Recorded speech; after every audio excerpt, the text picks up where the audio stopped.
प्रधानता है। सूफी संत जितने हुए उन्होंने प्रेम को प्रधान बताया, सेवा को प्रधान बताया। जब प्रेम और सेवा करते हैं उसी में भक्ति शामिल है। तो भक्ति का जो सच्चा स्वरूप है वो संत मता ही प्रकट करके बताता है, वो शब्द की भक्ति है। और जो शब्द को जान जाता है वही गुरु भक्ति करता है। अब कबीर साहब ने उसको इस ढंग से कहा कि अब जब सतगुरु मेरे नैनों में आ जाएगा, मैं उनको इतना प्यार करता हूँ कि उनको अलग होने ही नहीं दूंगा। वो और मैं एक ही हैं, उसको मैं कैसे जुदा हो जाने दूं जिसके लिए मैं अपना सब कुछ करता हूं। और उसको करने के लिए संतों ने अलग अलग चीज बताई है कि उनसे लगन लगाने का तरीका कैसा है। अरे लगन लगाने के लिए तो पक्षियों से ले लो, जानवरों से ले लो, हम तो इंसान हैं, हमें तो समझ भी है, अकल भी है, बुद्धि भी है, ज्ञान भी है, विवेक भी है, फिर भी हम अपना लाभ हानि क्यों नहीं सोचते। उनकी लगन देखो, जिसको जिसकी लगन लग जाती है उसके लिए अपने प्राण न्यौछावर कर देता है। पतंगे की लो दीपक से लगी होती है, वो जब जहाँ कहीं प्रकाश होता है वो प्रकाश को देख के उस पर आशिक हो जाता है, जाके उसके ऊपर घूमता रहता है, चक्कर काटता है, दूसरी चीज को देखता नहीं। और उसको देखते देखते उसके पंख जल जाते, मर के गिर जाता है, लेकिन उससे प्यार नहीं छोड़ता। क्या कभी ऐसा प्यार सतगुरु से है? सतगुरु का प्यार करने का मतलब प्रभु से प्यार है, क्योंकि प्रभु से मिलाने वाला, परमात्मा का रास्ता दिखाने वाला गुरु ही है। बिना उसके अपनी मर्जी से अगर कोई गया हो तो बताओ, बिना गुरु के रास्ते आज तक कोई नहीं गया। जो बनता है वो गुरु से बनता है।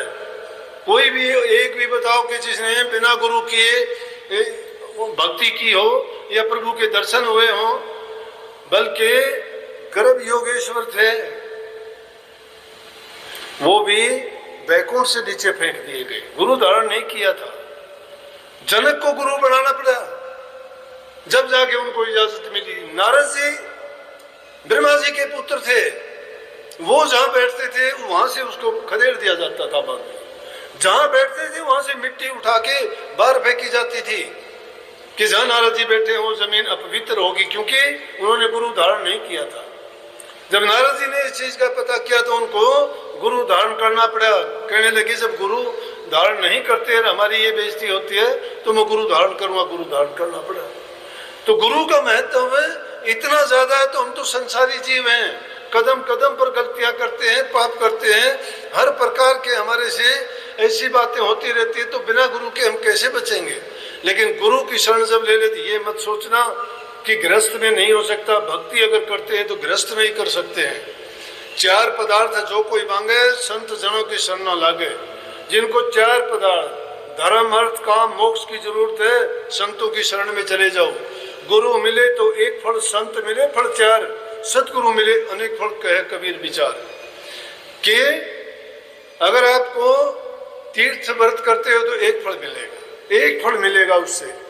संत मिलेगा फल चार मिलेंगे, लेकिन सतगुरु मिल गया तो अनेक फल ही फल हैं। सतगुरु तुम्हारे हर प्रकार के, तुम्हारे गृहस्थ जीवन से लेके सामाजिक जीवन, गृहस्थ जीवन, व्यक्तिगत जीवन को सुधार के ही तुम्हें उस आध्यात्मिक दर्जे की ओर लेके जाते हैं। जब तक इंसान का चरित्र अच्छा नहीं है, जब तक उसका सामाजिक जीवन, पारिवारिक जीवन सुखी नहीं है, जब तक उसकी आवश्यक मूल भूत चीजें उसके पास मौजूद नहीं है, तो क्या खाक भक्ति करेगा। इसलिए संतों ने गृहस्थ जीवन को सबसे उत्तम बताया कि पहले अपना काम करो, उसके बाद आराम करो, आराम के बाद नाम जपो। जिसका पेट खाली है, उस दो रोटी नहीं है उसके पेट के लिए, तन पर जिसके पास कपड़ा नहीं है, सिर के ऊपर छत नहीं है, उसके लिए कोरी कल्पना है भक्ति। भक्ति नहीं कर सकता, न सत्संग को जानता है, न गुरु को जानता है, न नाम को जानता है। पहली आवश्यकता है इंसान के पेट की पूजा होनी चाहिए। संतों ने बड़े जोर लगा के कह दिया कि पेट न पाई रोटियां तो सारी गल्ला खोटियां। जिसके पेट में दो रोटी नहीं पड़ती, भूख है, तो सारी बातें उसको मिथ्या नजर आती हैं। इसलिए पहला इंतजाम इंसान को करना चाहिए, कर्म करे। कर्म किस लिए करे कि अपने पेट पालने के लिए, जो परिवार की जिम्मेवारियां उनको निभाने के लिए। ये कलयुग है, कलयुग में कर्म की प्रधानता है। जो इंसान कर्म नहीं करता, अपना कमा के नहीं करता, लेकिन कर्म कैसे करे, शुद्ध कर्म करे, शुद्ध कमाई करे। शुद्ध कमाई करोगे आपके पांचों को सुधर जाएंगे। इंसान में 5 कोष लगे, अन्नमय कोष, मनमय कोष, ज्ञानमय कोष, विज्ञानमय कोष और आनंदमय कोष। जब आदमी अच्छा शुद्ध जल पीता है, अपनी कमाई हक हलाल का अन्न खाता है, उसका अन्नमय कोष पवित्र और शुद्ध हो जाएगा। अन्नमय कोष जिसका शुद्ध और पवित्र हो जाता है, मन उसका शुद्ध होगा। मन शुद्ध होगा, उसी में शुद्ध विचार और शुद्ध कल्पनाएं और शुद्ध बातें उसमें होंगी। अगर मन उसका अच्छा नहीं है, खान पान उसका शुद्ध नहीं है, तो उसमें क्या होगा? वही कौन से ज्ञान की बात आएंगी? जैसा बीजा डालते हो वैसी फसल उगेगी, उसमें शुद्ध अन्न जाएगा तो उसमें शुद्ध विचार होंगे। वही आपको तो ज्ञान विवेक की विचार पैदा जब होंगी, वही उसी में आपको शांति और प्यार मिलेगा, तभी आपको वो आनंद प्राप्त मिलेगा अंदर में। इसलिए पहली जरूरत हुई कि इंसान अपने काम सच्चाई के साथ करे, ईमानदारी के साथ करे।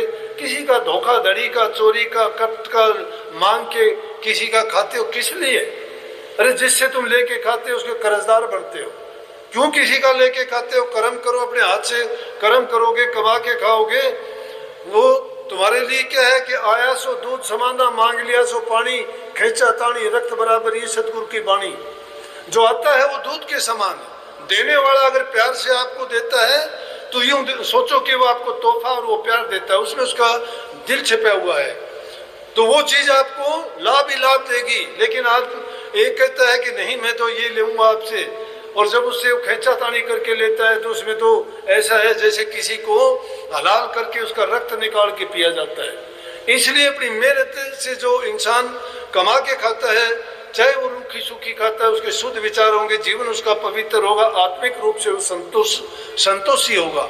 जिसके दिल में संतोष होगा उसकी कोई चाह ज्यादा नहीं होती। ये चाह ही इंसान को ज्यादा भटकाती है। चाह जिसकी जितनी कम है, इच्छाएं जिसकी कम है, कामनाएं जिसकी ज्यादा नहीं है, वही सुखी है।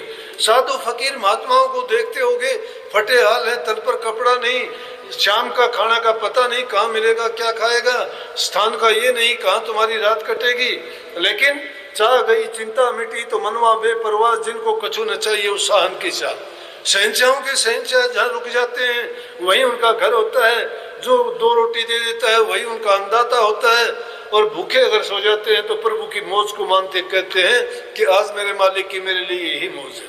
जब इस मौज को समझ जाओगे, परमात्मा किसी को किसी चीज के लिए कमी नहीं रहने देता। कमी हमारी है, हमारा उसको और ख्याल नहीं जाता।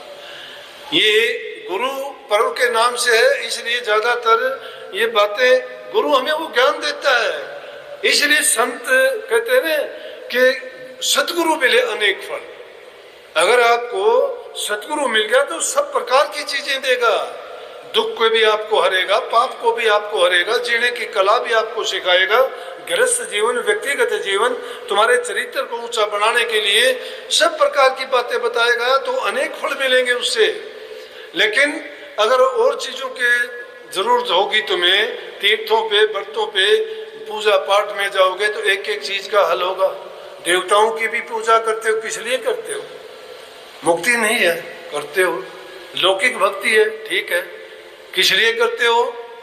गणेश जी की पूजा करते हो कि तुम्हें कष्ट ना हो। लक्ष्मी की पूजा करते हो कि तुम्हारे पास धन हो। विघ्न हरने के लिए करते हो कि गणेश जी की पूजा करो। बरसात हो, इंद्र जी की पूजा करते हो। जरूरत है तुम्हारी, लेन देन का व्यवहार बना रखे है उनसे। मुक्ति कब मांगते हो उनसे? कब मुक्ति देंगे वो आपको? मुक्ति नहीं है, मुक्ति प्रेम में है। प्रेम सतगुरु से मिलता है।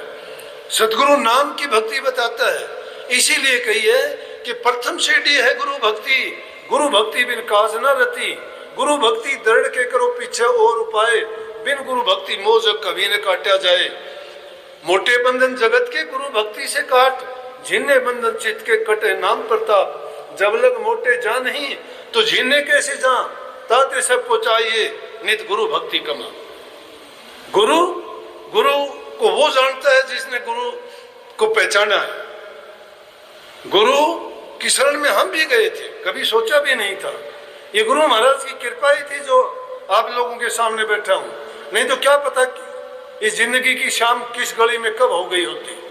क्यों हो गई होती कि दुनियादारी के काम करते थे, खोटे मंदे कर्म करते थे, ज्ञान समझ नहीं था, विषय विकारों को ही हम मानते थे यही जीवन है, ये भोग्य पदार्थ हमारे लिए हैं, ये हमारी समझ थी। लेकिन जब गुरु की शरण ली तो गुरु ने उन सब चीजों को, सब बीमारियों को दूर हटा दिया। गुरु का एहसान कैसे उतार सकते हैं? लाख जन्म मिले तो भी नहीं उतार सकते।